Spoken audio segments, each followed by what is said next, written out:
a ver que el famoso obiter, lo que se dice a mayor abundamiento en el anterior paradigma, era lo que algunos autores como Tarufo dicen un obiter ad pompam. Yo hago el obiter para decir cuánto sé, mientras que ahora el obiter tiene la función fundamental, discursiva, de decir estoy por cambiar de paradigma y tengo que sostener esta decisión que ya he tomado, la tengo que rodear de razones y de argumentos para desestabilizar lo que jurisprudencialmente estaba estabilizado. Es decir, el obiter, ¿se entiende lo que digo? El obiter antes era como un argumento de voy a hablar ahora que ya decidí, que tengo tiempo, voy a mostrar cuánto sé de doctrina. Mientras que el obiter ahora cumple otra función, que es reforzar ese cambio, una vez que yo he tomado una decisión respecto de un caso, cuando se produce un quiebre en lo que jurisprudencialmente estaba estabilizado, hay una novedad, entonces tengo que reforzar con razones ese cambio de paradigma jurisprudencial. Esa es la función que tiene el obiter ahora, el famoso obiter, que vamos a ver que también tiene una diferencia, porque en el caso del sistema norteamericano es fundamental distinguir en una sentencia el holding del obiter, porque en el sistema norteamericano, donde sabemos que la decisión de la Corte sí tiene o hay que seguirla sí o sí por el famoso sistema del stare decisis, es decir, una vez que la Corte de Estados Unidos dice que esta ley es constitucional, cualquier juez que vaya a aplicar esa ley ya no puede moverse de allí, ya la Corte lo fijó. Mientras que en el sistema nuestro, que es un difuso puro, el juez puede apartarse incluso de la decisión de la Corte, dando otras razones. En Estados Unidos no. Ahora bien, ese sistema del precedente en Estados Unidos requiere que en la sentencia se identifique cuál es lo que se denomina holding, que es lo que se llama doctrina legal, y esa doctrina es obligatoria. El obiter, lo dicho a mayor abundamiento, no es holding y no es por ende obligatorio. Sí es obligatorio el holding. En el caso de la Corte Tucumana es raro, porque la Corte Tucumana tiene una fórmula que cuando resuelve un caso dice, y la doctrina legal es la siguiente, y lo pone con negrita y dice, esta es la doctrina legal. Es decir, entre comillas, marca o quiere parecerse al sistema norteamericano porque está indicándole a los otros jueces cuál es la doctrina. ¿Está claro?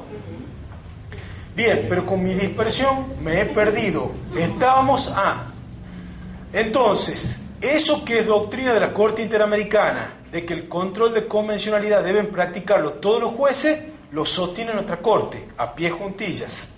Y no lo sostiene desde esta causa videra, lo sostuvo ya anteriormente Maceo, lo sostuvo, sobre todo, comienza en Ekmedejian versus Sofovich, es la primera vez que la Corte sostiene allí, pero lo viene sosteniendo reiteradamente. La otra pregunta, doctora, es ¿qué va a pasar el día que cambie una composición de la Corte? Porque una de las características de esta Corte es que esta Corte argentina es interamericana, también interamericanista. Si nosotros buscamos cuáles son las características de la nueva Corte en su actual composición, la federal, ¿qué podemos decir? Una Corte donde hay muchos doctrinarios, una Corte que por lo menos por año hay 2 sentencias que rompen el sistema y lo rompen adrede, ¿sí? Es una Corte que es interamericanista, sigue la Corte Interamericana, sigue los precedentes del Tribunal Europeo de Derechos Humanos. Entonces, ¿qué ocurre si cambia la composición y tenemos una Corte que no siga ese paradigma? Bueno, por eso le digo, el paradigma, doctora, el paradigma en el que estamos va por aquí. Pero se concibe, doctor, una vuelta atrás. A mí me parece difícil. Yo también creo que es decir, cuando usted explica de 1804 de Napoleón y que estaba todo encorsetado al código, no hay vuelta. Tiene una justificación histórica. Y hoy hay mucho más fuera de los códigos que dentro. De modo que ya no se podría uno restringir a lo que dice un código. Y hoy me parece que ya los derechos humanos es como que ya... Escuchen, no sé si yo cito el caso de Tucumán. En Tucumán en el 2008 se hizo control de constitucionalidad de una reforma constitucional de oficio. O sea, estamos en un, digamos, eso en el no digo en el siglo XIX ni el siglo XX. Hace 30 años eso era impensable. Entonces muchos dicen, si el siglo XIX ha sido el siglo de la ley, el siglo de los parlamentos, y si el siglo XX ha sido el siglo de los poderes ejecutivos, el siglo XXI es el siglo de los jueces, de la judicatura, dicen algunos. Entonces tenemos esa gran paradoja que al mismo tiempo que la gente se queja de los poderes judiciales, tenemos el juez, la imagen de Dworkin, del juez Hércules. Un juez que parece que lo puede todo. Lo puede hasta tal punto que estamos viendo esto que está pasando con los tratados internacionales. ¿Hasta dónde llega? ¿Hasta dónde llega? Yo coincido con la doctora que son muy inteligentes los miembros que han tenido la Corte Interamericana, que el estándar lo han puesto muy alto. Entonces bajarlo al estándar es difícil y volver de ese estándar también es difícil. Entonces me parece que pareciera ser que hacia allí va, pero que es parecido a lo que está pasando también con los tribunales europeos. Es decir, el futuro es de los grandes sistemas. En el mundo se están construyendo 3 sistemas de protección de los derechos humanos: el europeo, que está en vigencia, el interamericano, que está andando, y el africano, que está todavía muy difícil. Vamos a ver qué pasa con esta primavera árabe, pero también allí en manera incipiente también se quiere ya un sistema de protección regional, que parecen ser las salidas a esos problemas o inestabilidad que tienen los países. Una dictadura argentina ya ni siquiera sería posible con los tratados internacionales, o sea, sería algo, la responsabilidad internacional del Estado. Es decir, esa es la virtud que tienen estos tratados. Bueno, para avanzar,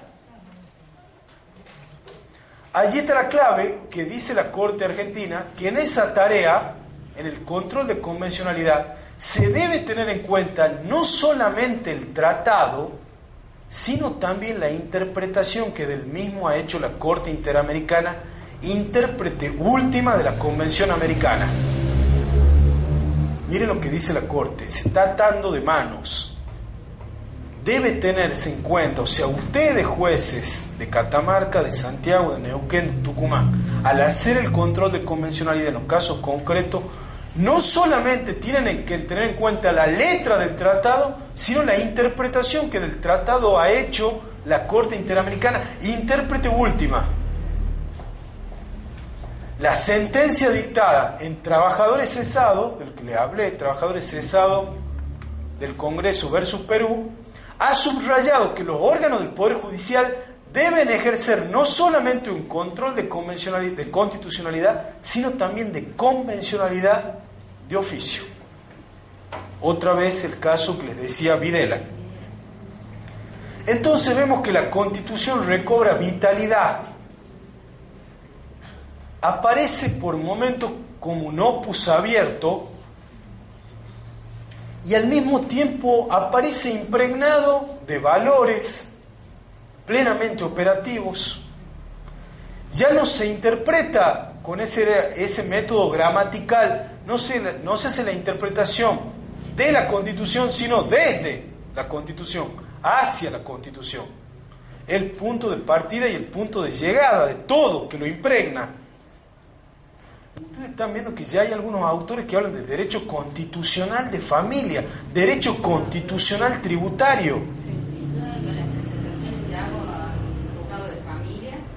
Suelo poner luego de la cláusula federal citar los tratados y el hecho de llegar a la instancia de la Corte Interamericana. ¿Usted es asesora letrada o defensora? En Córdoba se dice, en Catamarca se dice defensora. Yo ejerzo, yo no soy del Poder Judicial. Ah, es abogado. Yo ejerzo la abogacía. Bien. Entonces, sí, hago a continuación, más allá de que el control de convencionalidad que es de oficio, lo remarco. Lo pide, claro. Lo pido luego a continuación de la cláusula federal, ¿no? Sí, está perfecto. Bueno, hacia eso vamos. Esa es. Entonces, ya no es desde la Constitución de donde se mira la sociedad, sino desde la sociedad de donde se debe mirar la Constitución, dice Zagrebelsky, que es miembro del Tribunal Constitucional italiano. Ya nosotros somos los que interrogamos a la Constitución, entonces vemos ese cambio de paradigma que se ha producido. Ahora bien, ustedes dirán, ¿y qué tiene que ver esto con la redacción? ¿Qué tiene que ver esto con el lenguaje? Claro que tiene que ver. Nosotros habíamos partido de que el lenguaje jurídico en el paradigma tradicional, ese lenguaje era un lenguaje claro, no admitía lagunas prácticamente,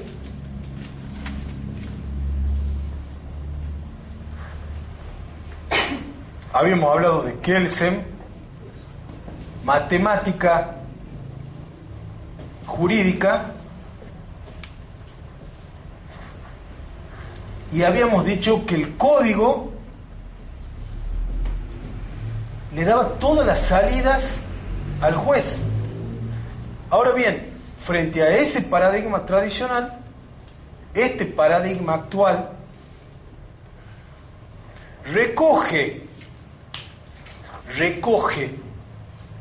no solamente ese cambio constitucional, convencional, sino todo lo que se desarrolló en los últimos 50 años en materia de teoría de la argumentación, todo lo que se hizo en materia de la filosofía analítica.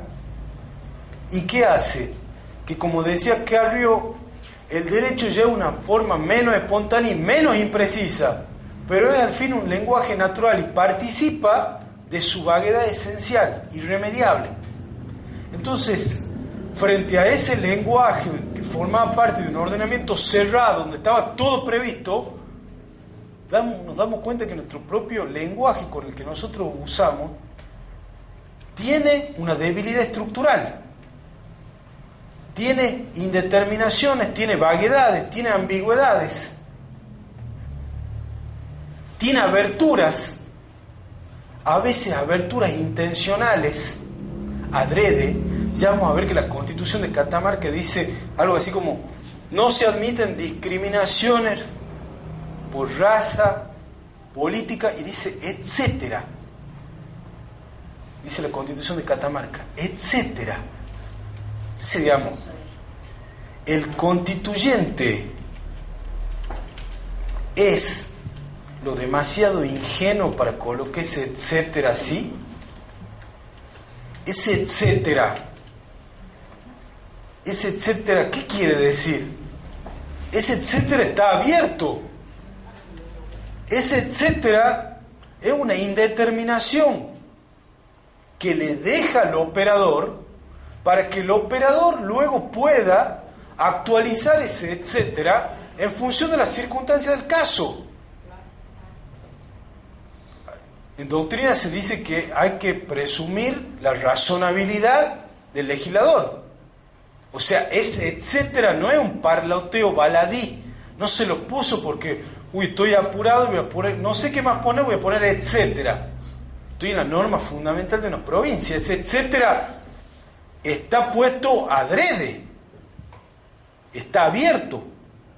Entonces, fíjense, de ese sistema cerrado a este otro abierto, donde hay indeterminaciones,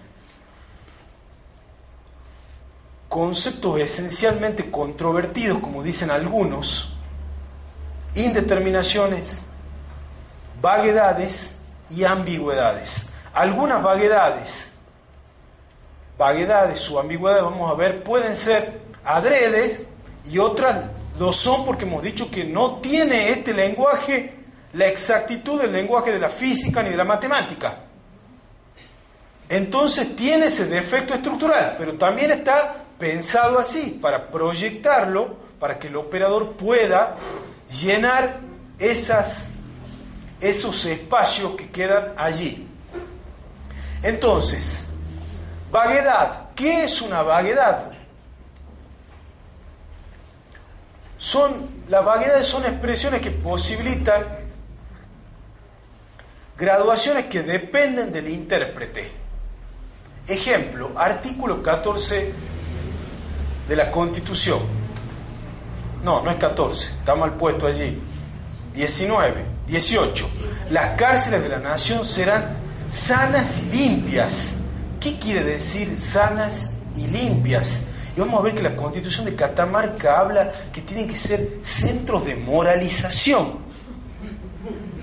Centros de moralización. Es decir, ustedes, como operadores del sistema, ya tienen que comenzar a sacar tesoro de esas piedras que son las palabras que están puestas allí. Y el intérprete es el que frente a esos casos de vaguedad puede o bien endurecer. Por ejemplo, el sacrosanto artículo 19 de la Constitución, las acciones privadas de los hombres, ¿sí? Dice ahí la Constitución que de ningún modo,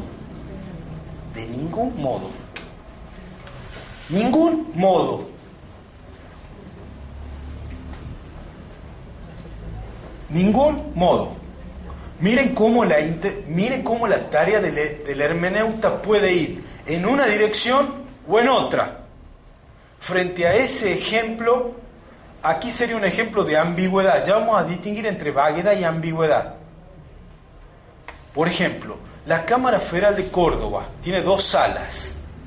Una de las salas, basándose en el artículo 19, ha considerado constitucional la posibilidad de que algunos reclusos de la cárcel de Bower de Córdoba fumen en sus celdas cigarrillos de marihuana, basándose en el artículo 19. Es decir, que llevan el artículo 19 hasta tal punto, hasta tal paroxismo, que ese artículo 19 sigue incluso siendo y teniendo toda su dimensión constitucional en cárcel. Otra sala, otro juez dice, no, la Constitución dice las acciones privadas que de ningún modo afecten la moral ni perjudiquen a terceros. Entonces dice, de ningún modo. Entonces dice, allí sí está afectando de algún modo. Entonces fíjense cómo frente a este ejemplo de ambigüedad puedo tener una interpretación que va en un sentido y una interpretación que va en otro sentido. Es decir, que ustedes son quienes pueden, comprendiendo este nuevo paradigma y estas herramientas, esas indeterminaciones. Vamos a ver que las indeterminaciones, a medida que vamos descendiendo en la pirámide, esas indeterminaciones tienden a cerrarse. Las indeterminaciones o las aberturas están hacia arriba, porque justamente son el guiño hacia el operador. Pero a medida que bajamos en la escala normativa, tienden a cerrarse. Ahora, si hemos dicho que este juez ya no se fija primero en el código, sino en la Constitución, es allí donde el juez puede aprovechar esa indeterminación, esa ambigüedad o esa vaguedad. ¿Está claro? Entonces allí es donde entra esto de la redacción, que lo vamos a ver mañana en su mejor determinación. Bueno, vaguedad. Para ir precisando, la vaguedad tiene que ver más bien con la extensión que yo le doy a un concepto. Por ejemplo, si yo digo, a este lugar solo está permitido que entren las personas altas. Ese es un concepto vago, alto. ¿Qué es alto? Esa es, la vaguedad tiene que ver más bien con la extensión. Mientras que la ambigüedad, que ya vamos a ver que puede ser semántica o sintáctica, son las que permiten, las formulaciones normativas están hechas de tal manera que permiten obtener una o dos interpretaciones. Por ejemplo, vamos a ver, yo le voy a poner acciones privadas. Yo ya les voy a contratar la Constitución de Catamarca con la Constitución Nacional. La Constitución de Catamarca, que tiene un artículo parecido al 19, no dice acciones privadas, dice las acciones humanas. Allí hay una amplitud mucho mayor. Por ende, pareciera que la protección podría ser totalmente mayor. Pero al mismo tiempo, cuando nosotros vamos a definir qué es acción privada, ejemplo de ambigüedad semántica, otra vez, siempre hay un criterio restrictivo y un criterio más amplio. Algunos, cuando han interpretado acción privada, dijeron, acción privada quiere decir acción hecha en privado. ¿Sí? Para oponerla a una acción quizás hecha ante un público, acción en privado. Y vinieron otros y dijeron, no, señores, el doctor Nino, por ejemplo, dice, no es solamente porque si nosotros estamos protegiendo eso, entonces estamos protegiendo tan solo el cuarto de tu casa. La acción privada, dice Nino, también va a la acción hecha en público, pero que tiene que ver con decisiones de las personas que no pueden ser impuestas por el Estado,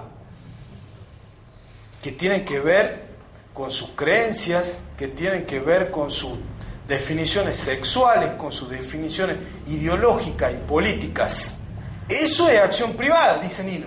Es decir, la interpretación de Nino es mucho más amplia. Entonces, fíjense cómo las palabras, y allí está, cuando usted dice, viene este tucumano que ahora vive en Córdoba y nos habla de la textura abierta del lenguaje, y yo que estoy lleno de expedientes, ¿qué quiere esto? ¿Qué es la textura abierta? La textura abierta es esto, que ustedes trabajan con un material harto maleable y harto defectuoso, pero defectuoso estructuralmente, a lo cual hay que sumarle los defectos de redacción, que lo hacen. Entonces, ¿qué queremos hacer con esta reflexión? Corregir los defectos de redacción, para que no digamos posición autoral o relación consumeril. Ahora bien, o aditar, como dicen en Córdoba, de aditamento sacaron el verbo aditar. Y ahora ya un vocal puso aditar, entonces ya se le acaba, añade, agrega, adita. Y si ustedes buscan, en el diccionario no está adita, no existe el verbo aditar. Pero ya está aditar. Claro, está aditamento, pero no está aditar como verbo, pero ya en Córdoba está aditar. Entonces, eso es un defecto de redacción. Ahora bien, también tenemos estos defectos más estructurales, que son los defectos que ustedes pueden aprovecharlos. Pueden aprovecharlos porque son aberturas, algunas intencionales y otras son estructurales. Y a esos resquicios son los que ustedes pueden darles una interpretación más restrictiva, que vaya en una dirección. Yo les puse acá 2 ejemplos donde puedo ir en una dirección o puedo ir en otra dirección. Por ejemplo, el artículo 30 de la Constitución, un artículo clave de la reforma. Nadie tiene la Constitución aquí. Se puede buscar la Constitución Nacional. Bueno, ¿a dónde voy con ese artículo 30? Ese artículo 30 dice que la necesidad de la reforma tiene que ser declarada por el Congreso, por las 2/3 partes. Y cada vez que hay una reforma viene la discusión, ¿qué es 2/3 partes? ¿Es 2/3 partes de cada cámara?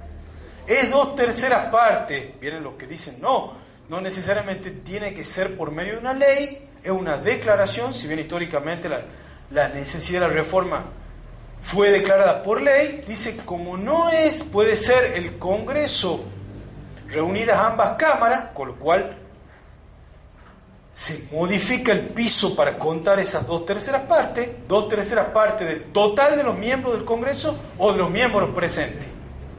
Otra vez comienza la discusión. ¿Está claro? Entonces nosotros podemos encontrarnos. Quedó claro entonces que la vaguedad va a la extensión. Digo altos, morochos y no sé qué extensión le doy a ese concepto. Mientras que la ambigüedad es la que deja margen a 2 o más interpretaciones. Y esa ambigüedad puede ser semántica o puede ser sintáctica. ¿Cuándo esa ambigüedad es semántica? Ambigüedad es semántica, hemos dicho, cuando vamos a ver qué quiere decir acciones privadas. O qué quiere decir, como en la Constitución de Córdoba dice, acciones humanas. Vamos a ver. Ahora bien, la ambigüedad es, entonces, semántica cuando vamos a precisar eso que está dicho, pero no el operador es el que define en definitiva qué alcance se le va a dar a ese concepto acciones privadas. ¿Está claro? La ambigüedad semántica, la ambigüedad sintáctica es la que ya no afecta a una palabra, como decir, como en lo semántico que digo, ¿qué quiero decir con privado? ¿Qué quiero decir con acción privada? Ahí es semántico. ¿Qué quiero decir con eso privado? La sintáctica, la ambigüedad sintáctica, es cuando me refiero a una proposición, es decir, conjunto de palabras o una oración, donde en el contexto en el que esté establecida esa oración, ese conjunto de palabras, yo no sé si tengo que interpretar, vamos a ver otra vez el artículo 19, dice, yo no quiero decirlo al artículo 19, a ver, lo vamos a buscar. Para,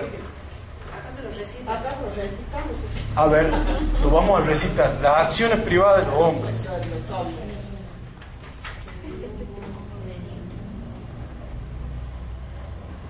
Ah, no, esperen, si yo lo tengo.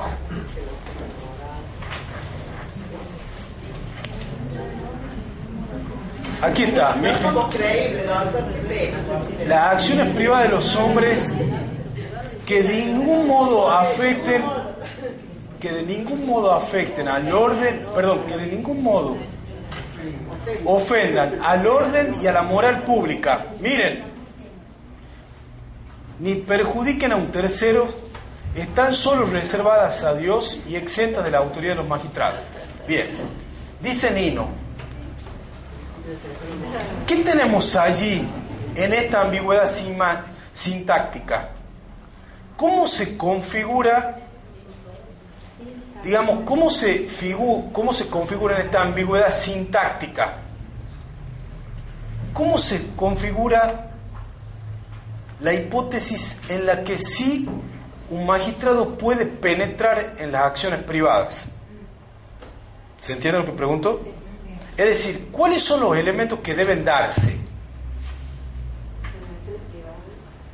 La forma que está propuesta.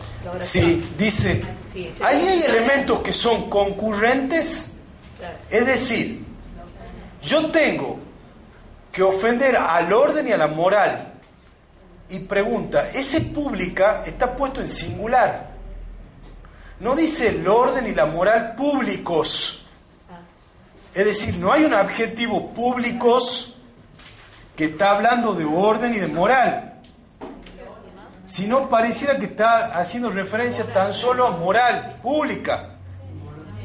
Entonces dice Nino, ¿qué pasa? Tengo que ir contra el orden y la moral pública, orden público también. Tengo que además, basta solamente con afectar a ese orden o a esa moral pública, o además tengo que perjudicar a un tercero. ¿Está claro? Ese magistrado de Córdoba dijo, ofende al orden y de algún modo lo ofende al orden. No sé si perjudica a un tercero, pone en peligro eventualmente en abstracto la salud de los otros presos, porque otros decían, está en su celda, la otra interpretación es, está en su celda, no perjudica en concreto a otros, y el magistrado no puede penetrar, como dice la corte estadounidense, dice, este artículo 19 nuestro, extrapolado de la Constitución de Estados Unidos, es el derecho que tiene el hombre a ser dejado a solas y en paz consigo mismo. Nadie puede penetrar. Pero se entiende en el ámbito privado, estamos hablando de un caso. Bueno, usted está hablando allí, pero Nino le diría, no es acción hecha en privado. Está bien, pero se da cuenta cómo se puede interpretar en un sentido o en otro, y miren, tal como está formulado, más allá de la belleza literaria que tiene el texto, fíjense todos los elementos que tienen.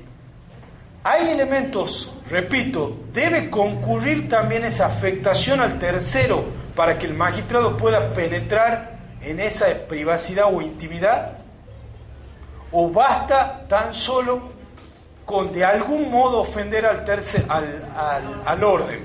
Y al mismo tiempo tengo que definir si es orden y moral pública o es orden y moral públicos. ¿Sí? Ese es un ejemplo claro de ambigüedad sintáctica. Está planteado de tal manera que el intérprete puede el intérprete tomar caminos diferentes, por supuesto. ¿Qué opina del fallo Arjona con respecto a esto? Bueno, Tomar marihuana dentro o tenerlo para consumo. Bueno, eso es, digamos, no depende de la opinión que pueda tener uno en particular o no. Pero ¿qué opina con respecto al fallo de los decimos, lo que estamos diciendo es que, fíjense, doctora, cómo la Corte nuestra, también con composiciones diferentes, ha cambiado en la interpretación que ha hecho del 19 respecto de esa cuestión. Sí, Desde Basterrica, Montalvo, todas las idas y vueltas que viene teniendo. Entonces pareciera ser que la salida tiene que ser, yo estoy a favor de que se constitucionalice ese consumo. Obviamente, en determinados ámbitos hay que regularlo, pero creo que la salida no puede ser jurisprudencial, porque tenemos este goteo que el juez federal de Mendoza dice una cosa, por ejemplo, Córdoba está por hacer algo ahora que a mí me parece tremendo, que es que Córdoba ahora va a descargar. La desfederalización. Exactamente, lo desfederaliza. Es decir, bueno, en Córdoba ya a partir de noviembre, todo lo que tiene que ver con cuestiones de estupefacientes, lo que le llaman el menudeo, pasa a la justicia provincial. Entonces, nos preguntamos otra vez, toda la evolución jurisprudencial que hubo de estas dos salas que les digo, en Córdoba, de la Cámara Federal, donde se llega hasta el punto de considerar que es constitucional el consumo en la cárcel, yo no sé si ahora se va a sostener lo mismo, porque ahora viene toda la interpretación que van a hacer ahora los jueces provinciales. Diferentes, responden a otro sistema de selección y designación, otro paradigma. El Ministerio Público Fiscal en Córdoba no es autónomo ni autárquico. Entonces, bueno, hay elementos que van a seguramente impactar en la interpretación que se vaya a hacer de ese artículo. Entonces, a lo que voy es que el paradigma actual rompe con esa quizás inocencia que tenía el código napoleónico de pensar de que el hombre podía, toda la mutabilidad de la realidad, el hombre la podía encorsetar en un conjunto de normas que tenían que ser unas cuantas, pocas, precisas, claras. Es decir, el código napoleónico era muy optimista respecto a las posibilidades de lo que la legislación podía hacer y lo de que el lenguaje jurídico podía hacer. Producida la fractura tras la Segunda Guerra Mundial, donde se caen todos los paradigmas, necesitamos los tratados internacionales, sistemas de resguardo internacionales de protección de los derechos humanos. Ahora nosotros decimos, somos menos ingenuos, más escépticos de los alcances de la legislación y de las posibilidades del lenguaje jurídico, y ahora nos damos cuenta que el lenguaje jurídico es vago, es impreciso, es estructuralmente vago y ambiguo.